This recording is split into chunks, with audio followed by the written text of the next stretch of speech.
네, 성도님들 반갑습니다. 저는 지금 유치부를 사역하고 있는 이상빈 전도사라고 합니다.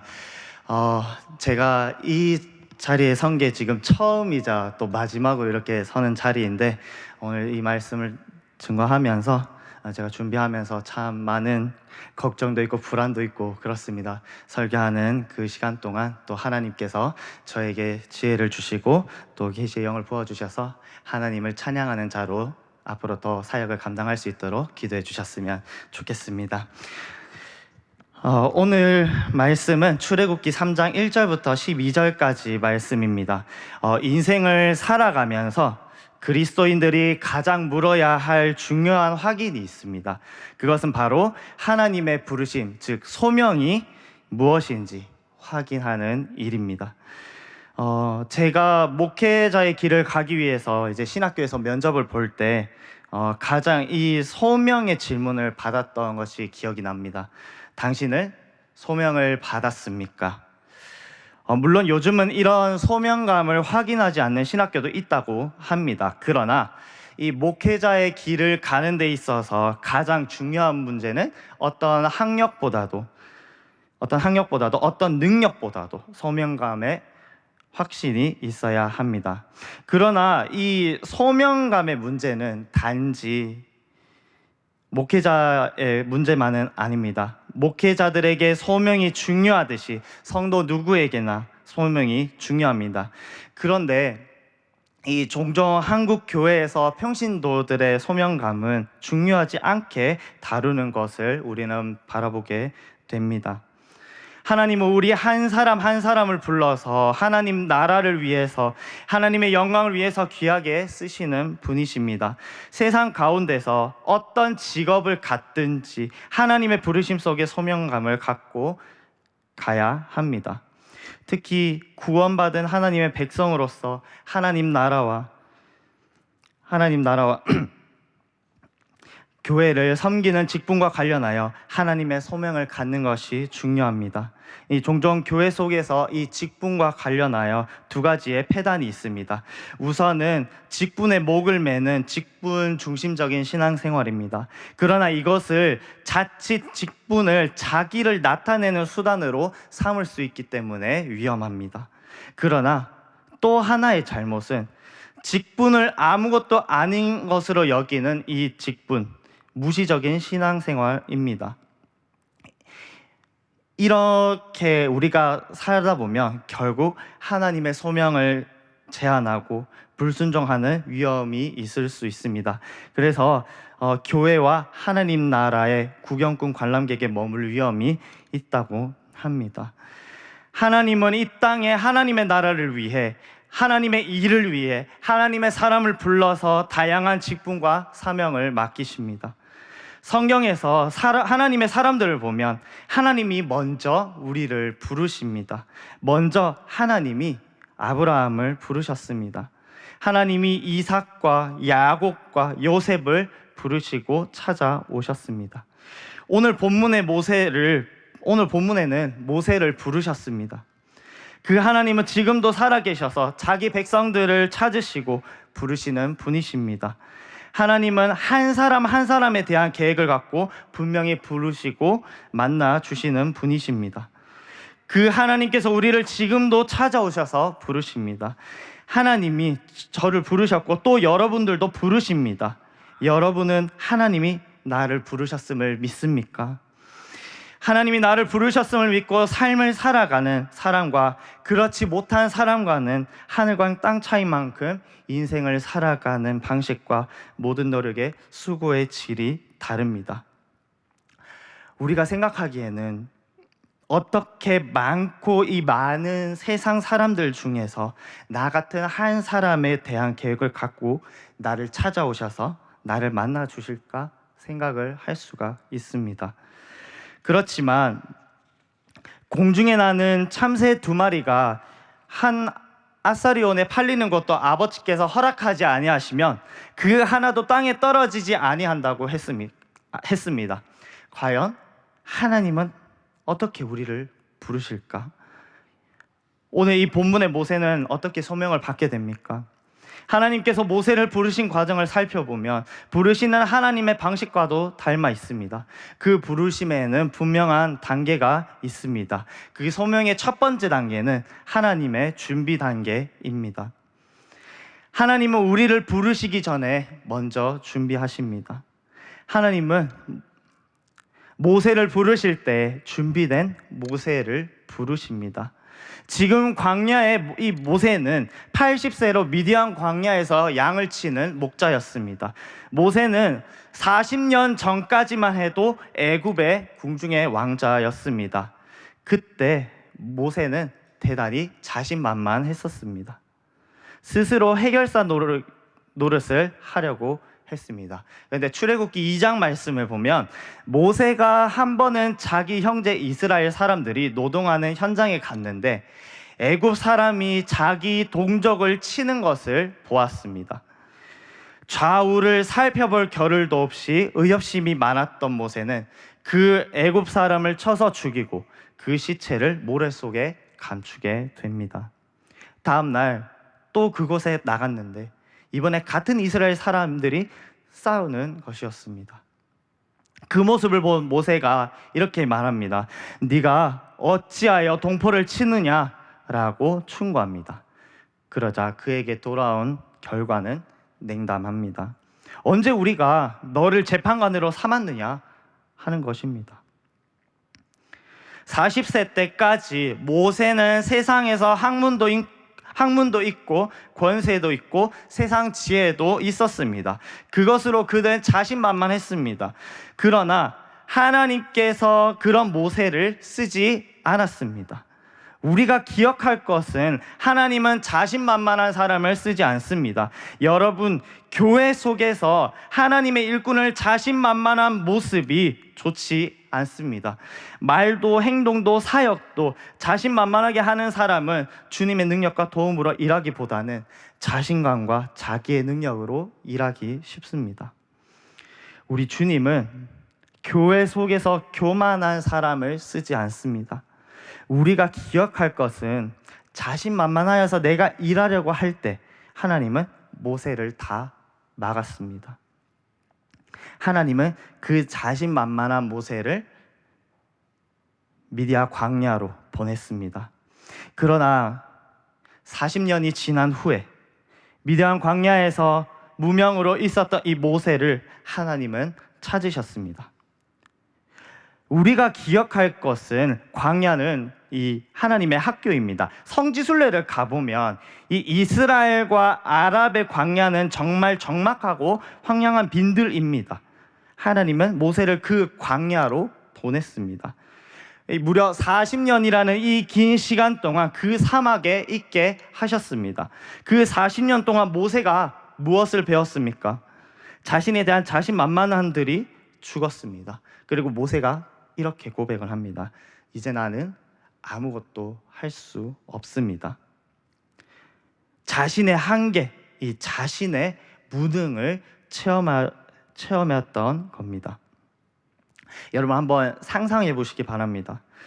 광야에서 이 40년 동안 살 때 모세가 무엇을 바라봤겠습니까? 하늘의 별, 돌, 산들, 모래들, 그리고 양들, 이런 것들이었을 겁니다. 그 자연 속에서 매일 양을 치면서 인간의 한계, 인간의 이 무능함을 철저하게 깨달았을 겁니다. 광야에서 모세는 하나님을 신뢰하며 의지하는 법을 배웠습니다.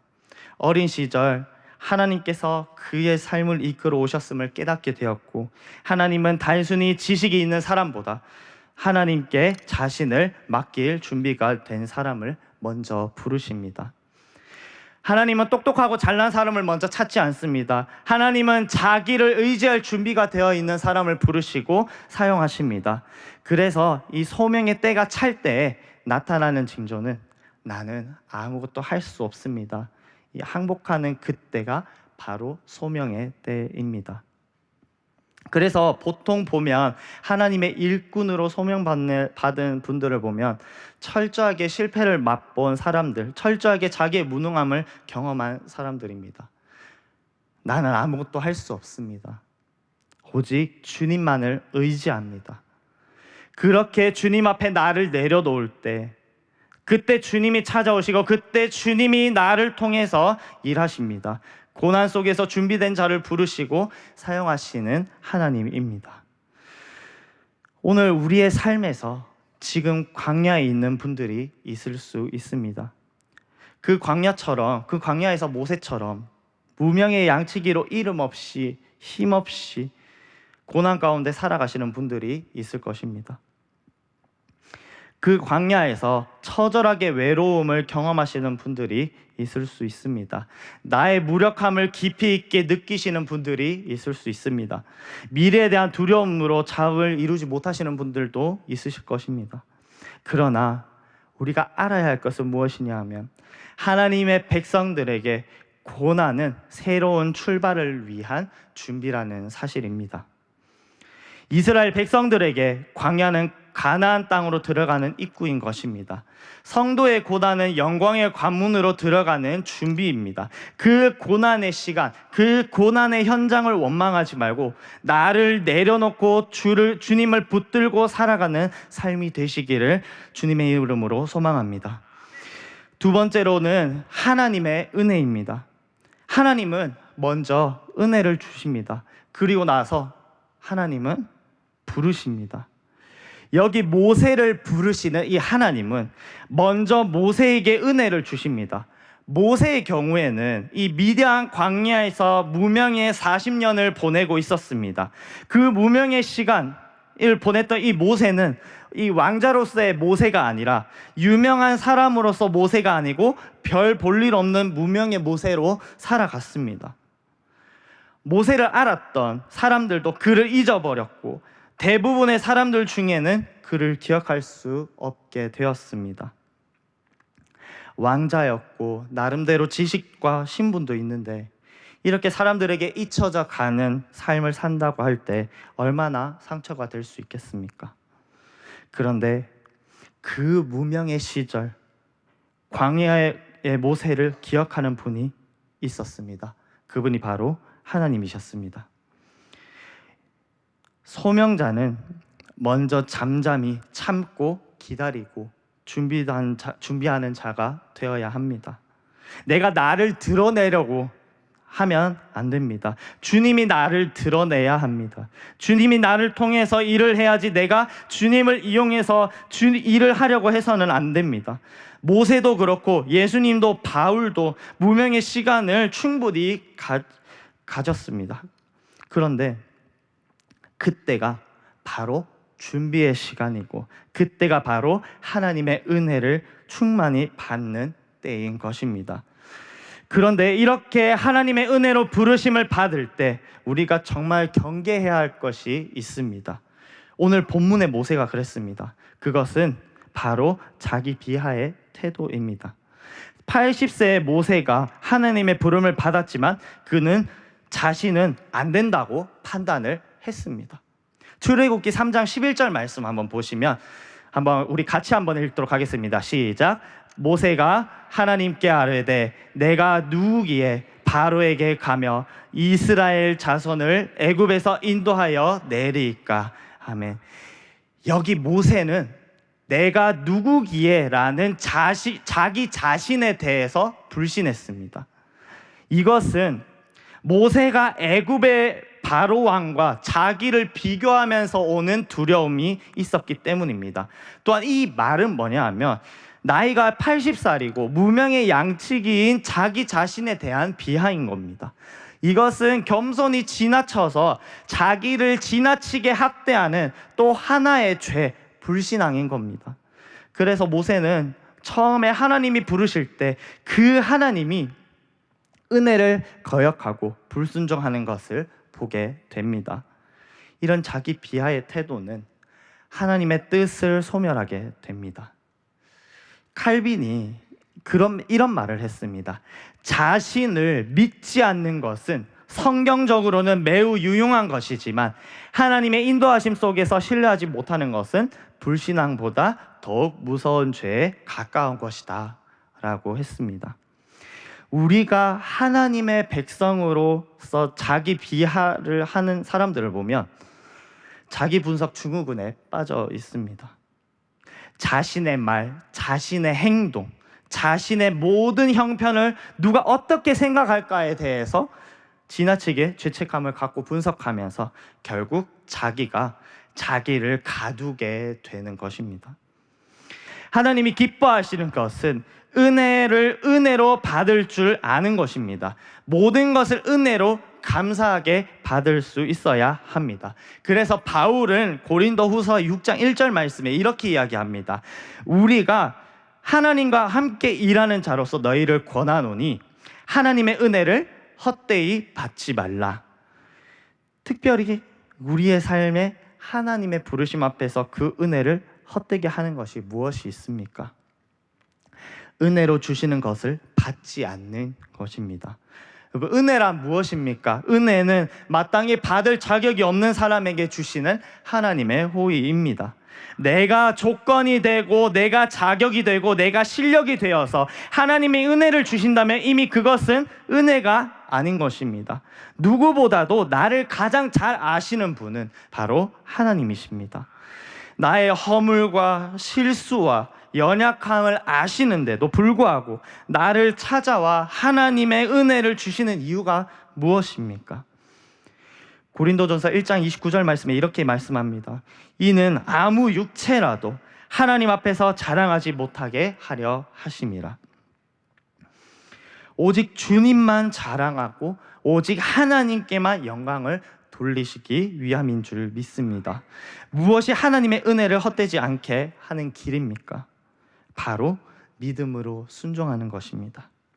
결국 부르심을 받은 모세는 하나님의 부르심에 순종합니다. 그런데 우리가 보아야 할 것은 이스라엘의 지도자로 부르심을 받았을 때 객관적으로는 정말 이스라엘의 지도자가 될 수 없을 것처럼 보였습니다. 이 무명의 광야의 양치기가 어떻게 이스라엘의 지도자로 소명을 다할 것인가? 그런데 사람으로는 할 수 없으나 하나님께서는 감당하게 하셨습니다. 순종하며 하나님께서 능력을 주시고 순종하며 하나님께서 함께하여 주십니다. 특별히 모세를 은혜 중에 부르신 하나님께서 모세가 순종할 때 두 가지 귀한 선물을 주셨습니다. 하나는 형 아론이고 다른 하나는 지팡이였습니다. 형 아론은 모세의 이 어눌한 입술을 대변하여 주었고 모세의 이 마른 지팡이는 80세의 힘없는 모세의 능력에 지팡이가 되었습니다. 이제 모세의 지팡이가 하나님의 지팡이가 되면서 어떻게 쓰임을 받습니까? 놀라운 기적의 지팡이가 됩니다. 이 지팡이를 통해서 하나님의 능력을 나타내는 놀라운 도구가 됩니다. 출애굽기 4장 21절 말씀에 보면 이렇게 말씀합니다. 여호와께서 모세에게 이르시되 내가 애굽으로 돌아가거든 내가 내 손에 준 이적을 바로 앞에 다 행하라 이렇게 말씀합니다. 여기 이적은 바로 모세가 지팡이를 갖고 나타낼 기적을 이야기하고 있습니다. 이제 모세의 지팡이는 하나님의 기적의 도구가 될 것입니다. 오늘 저와 여러분이 바로 이 비로 마른 이 지팡이 같이 보잘것없을지라도 하나님의 손에 들려지는 순종만 있기만 하면 우리를 통해서 놀라운 기적과 뜻을 이루시게 될 줄 믿습니다. 모세는 미디안 광야의 평범한 목자였습니다. 그러나 이제 그가 순종하자 모세의 손에 들려졌다 이 지팡이가 하나님의 지팡이가 되었습니다. 모세는 바로 하나님의 메신저로서 도구로서 영광을 돌리게 되었습니다. 일상적인 존재, 모세의 그 일상적인 도구였던 이 지팡이가 순종했을 때 하나님의 심판을 나타내며 하나님의 능력을 나타내는 도구가 되었습니다. 우리가 기억할 것은 하나님께서 은혜로 부르시어 사용하는 하나님의 사람들에게 그 부르심에 순종하면 합당한 능력으로 인도하신다는 사실입니다.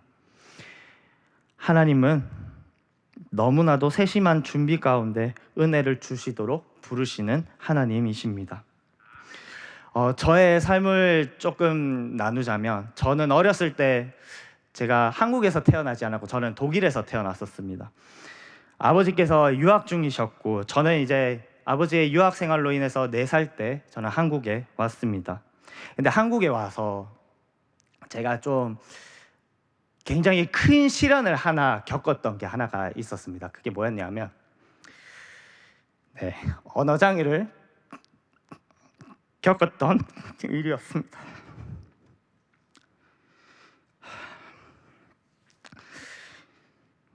이 언어 장애는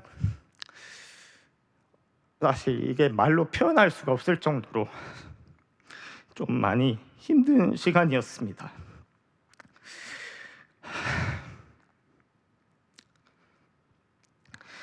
저는 한국에 있으면서 꽤 오랜 기간 동안 이렇게 언어 장애를 겪었었는데 한 거의 14년 정도 됐던 것 같습니다. 유치원뿐만 아니라 이 초등학교, 중학교, 이제 고등학교 때까지 이렇게 친구들과 좀 대화를 이렇게 많이 하지 않습니까? 근데 제가 친구들과 얘기를 하면 이 얘기했던 것들이 한 문장으로 이게 종합적으로 정리가 되지 않았습니다. 하지만 저에게 이제 고3이 되면서 이 미래를 결정할 시기에 하나님께 기도하면서 저에게 주신 말씀이 하나가 있었습니다. 그게 뭐였냐면 바로 너는 하나님을 찬양하는 자가 되어라. 그래서 고3 2학기 때 제가 늦은 시기에 음악을 하겠다고 또 성악을 하겠다고 이제 그때부터 3년의 여정을 보냈고 저는 삼수를 하면서 이제 22살에 입학해서 하나님을 찬양할 수 있는 성악을 전공을 했습니다. 그 이후에 열심히 기도하며 찬양하며 저의 삶에 공부도 매번 이렇게 거의 꼴찌했던 저에게 대학교에서 하나님께서 저에게 은혜를 주셔서 이 전액 장학금을 받고 하나님께서 저를 회복시켜 주셨습니다. 그러면서 이제 군대 가기 전에 제가 이 교회에서 중등부를 찬양대를 지휘를 했고 그 지휘를 시작으로 군대에 가서 그리고 전역하고 와서 이 청년부 때 옛날엔 청년 3부였는데 청년 3부 때 지휘를 하면서 하나님을 찬양하는 자로 살아왔습니다. 그리고 졸업 후에 저는 이제 주암산 기도원에 가서 이제 졸업을 앞둔 시기에 제가 하나님께 간절하게 기도했습니다. 정말 매주 주암산 기도원에 가서 2시간 동안 계속 기도하면서 하나님께서 저에게 주셨던 것은 저를 찬양하는 사역의 길을 열어주셨습니다. 저는 인간적으로 많이 소심하고 약하고 부족합니다. 근데 지금 이 자리에 서 있는 것, 능력으로 함께 하시는 하나님의 능력을 저는 알게 되었습니다. 우리가 갖고 있는 이 마른 막대 같은 것들을 합력하여 하나님께서 능력을 나타내시도록 부르신 그 사람들에게 나타내시고 도와주실 줄로 믿습니다. 지금 하나님은 또 여러분들 중에서 은혜를 부르셔서 하나님의 뜻을 나타내시기를 원하시는 가운데 있을 수 있습니다. 하나님은 오늘 하나님의 은혜의 부르심을 순종하며 하나님의 뜻을 이루시기를 주님의 이름으로 소망하고 축복합니다. 세 번째로는 하나님의 계시입니다. 하나님이 준비하시고 두 번째 은혜를 주시고 세 번째로는 계시하십니다. 근데 이 세 번째 타이밍이 굉장히 중요합니다. 오늘 이 본문에 이 모세의 경우에 하나님이 어떻게 계시하십니까? 이 계시에도 3가지 정도로 나눠볼 수 있습니다. 우선 평범한 삶의 장소에서 모세에게 계시하셨습니다. 우리는 하나님은 특별한 장소에서 특별하게 계시할 것으로 생각합니다. 그런데 성경에 보면 이 평상의 일 속에서 하나님이 계시하십니다. 모세의 경우에는 양을 치다가 계시를 받았습니다. 예수님께서 제자들을 부르실 때에도 회당에서 부르시지 않고 바닷가 일터에서 부르시고 세관에서 그들을 부르셨습니다. 바울의 경우에도 길을 가다가 부름을 받았습니다. 이 하나님의 부르심은 평범한 삶의 환경, 평범한 삶의 장소에서 일어납니다. 그리고 일상적인 일을 할 때 일어납니다. 구체적으로 모세의 경우를 보면 출애굽기 3장 1절에 양 무리를 열심히 치는 모세였습니다. 모세가 일을 할 때 하나님이 그에게 나타날 것을 알고 일을 한 것은 아닙니다. 일상적인 평범한 일을 열심히 하던 중에 주님이 나타나신 것입니다. 하나님은 우리가 예배하고 기도할 때 나타나시는 분이십니다. 그러나 우리가 더 경험해야 할 것은 일상의 삶 속에서 주님이 함께 하시면서 우리에게 나타나시는 분이십니다. 그래서 우리가 성경을 묵상하는 일도 중요하고 기도하는 일도 중요하지만 일반적인 삶 속에서 열심을 다해 살아가는 것이 얼마나 중요합니까? 그런데 여기 모세를 통해서 우리 하나님이 계시하실 때 패턴을 보면 그 일상 속에서 평범함을 넘어선 비범한 계시를 통해서 하나님이 나타나십니다. 이 본문의 모세를 보면 호렙산에 양을 치러 갔습니다. 호렙산은 신의 산이라고 보면 됩니다. 그런데 왜 신의 산도 있고 호렙산도 명명합니까? 일반적으로 이 해석은 호렙산은 산맥의 이름이고 신의 산은 그 호렙 산맥의 가장 높은 산으로 이해합니다. 그런데 그냥 신의 산으로 이해하시면 됩니다. 성지 순례를 가면 가장 하이라이트 코스가 신의 산 등반입니다. 신의 산 높이가 2285m입니다. 밤 1시에 일어나서 자동차로 신의 산 아래에 캐더린 이 수도원까지 갑니다. 그리고 거기서부터 낙타를 타고 산을 오릅니다. 그 정산에 1시간 정도 올라가다 보면 새벽을 맞이하게 됩니다. 그런데 모세는 이 산 정상까지 올라간 것은 아니고 시내산 중동까지 올라간 것으로 보여집니다. 그것을 기념하여 교회를 지어 놓았습니다. 이제 그 산 중턱에 모세가 도착하여서 한 양무리를 칩니다. 지금도 그 수도원 주변을 보면 물이 있습니다. 아마 모세는 물이 있기에 그곳에 양을 풀어놓았던 것으로 보여집니다. 그런데 그때 이 떨기나무 불꽃 가운데서 여호와의 사자가 모세에게 나타나십니다. 떨기나무는 광야에서 제일 흔한 나무입니다. 가시가 많은 나무입니다. 사막에서 이 흔한 나무는 생각보다 높고 큰 나무입니다. 그런데 왜 하나님은 이 가시나무 속 불 가운데 나타나셨습니까? 지금 이스라엘 백성들의 형편과 처지가 극심한 고난 가운데 있음을 보여주기 위함입니다. 이스라엘은 광야에 불붙는 떨기나무처럼 극심한 고통 가운데 있습니다. 그런데 놀라운 것은 그 가시나무가 불이 붙어서 타기는 타는데 없어지지는 않고 그 불 가운데 하나님이 나타났다라는 겁니다.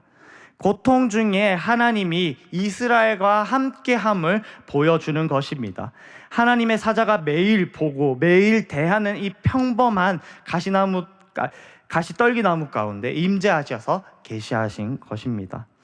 일상적인 삶, 평범한 삶 가운데서 하나님은 비범한 현상으로 모세를 나타내셔서 모세를 부르신 것을 봅니다. 모세는 40년 동안 이 장소에 수백 번 왔을 수도 있습니다. 그러나 지금까지 그런 체험은 지금이 처음입니다. 하나님은 지금도 우리를 부르실 때 평범한 삶 가운데 비범한 나타나심으로 우리를 부르십니다. 그리고 나서 하나님은 모세에게 거룩을 요구하시면서 계시하십니다. 출애굽기 3장 5절 말씀을 우리 함께 같이 읽겠습니다. 같이 읽겠습니다. 시작. 하나님이 이르시되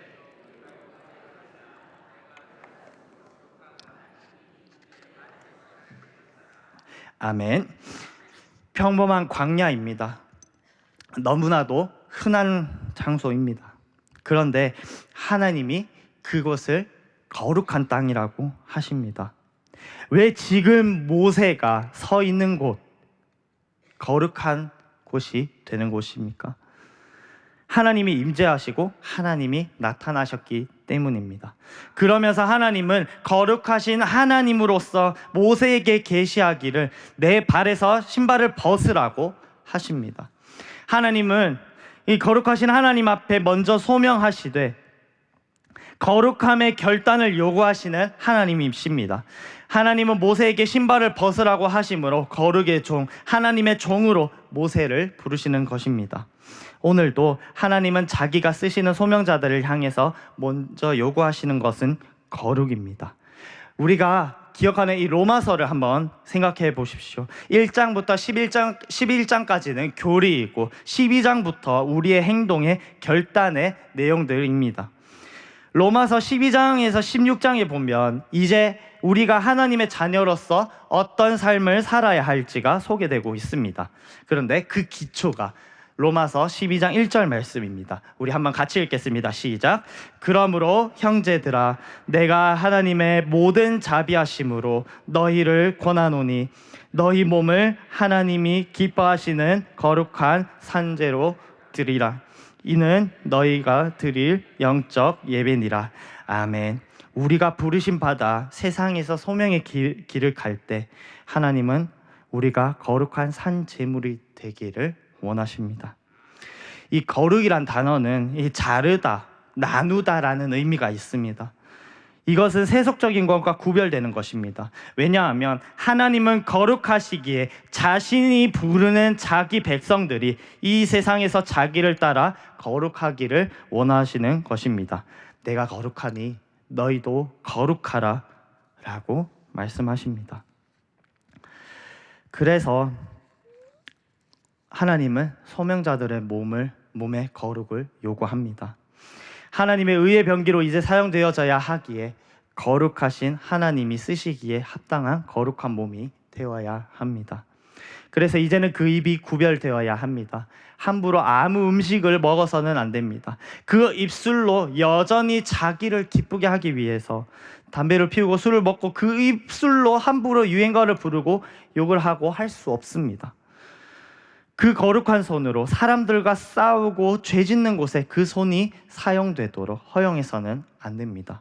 그 발로 가지 말아야 할 곳, 가서는 안 될 곳에 가서 함부로 더럽히고 속되게 하여서는 안 되는 것입니다. 하나님이 먼저 요구하시는 것은 소명자로서 먼저 신을 벗고 거룩을 결단하기를 원하십니다. 이제부터는 내가 좋아하고 기뻐하는 곳에 나의 몸을 드리는 것이 아니라 하나님이 기뻐하시는 곳, 내 몸을 드리는 자가 소명자가 해야 할 결단입니다.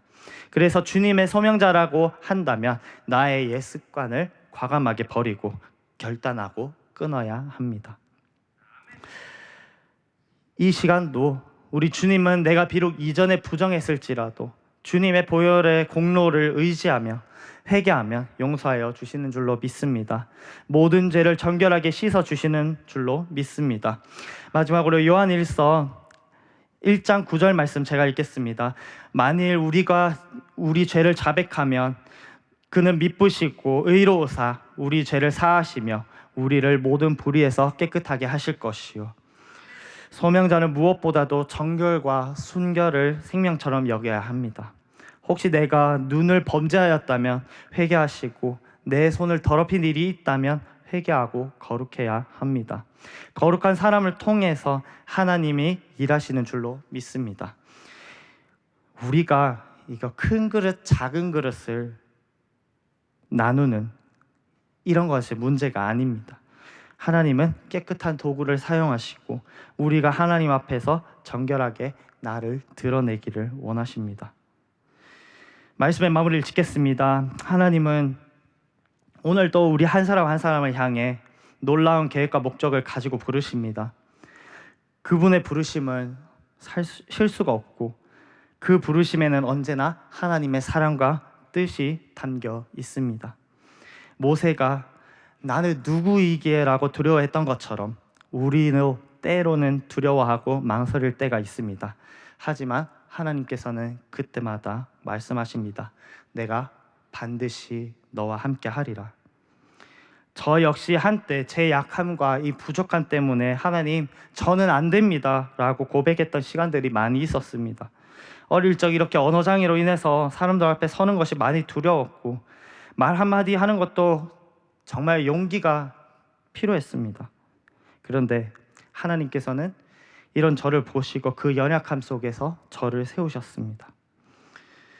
제 약함을 사용하셔서 결국 하나님의 말씀을 전하는 자리까지 세워주셨습니다. 그때 저는 깨달았습니다. 이것은 하나님께 부름받는 것은 우리의 능력이 아니라 하나님의 임재와 은혜로 가능하다라는 것을 저는 깨달았습니다. 사랑하는 성도 여러분, 하나님은 여러분 각자의 자리에서도 동일하게 부르고 계십니다. 두려워하지 마시기 바랍니다. 하나님께서 어려운 삶 가운데서도 반드시 함께 하시고 그 부르심의 길을 인도하실 것입니다. 이 시간 우리의 모든 연약함을 주 앞에 내려놓고 그분의 은혜를 기억하며 찬양하기를 원합니다.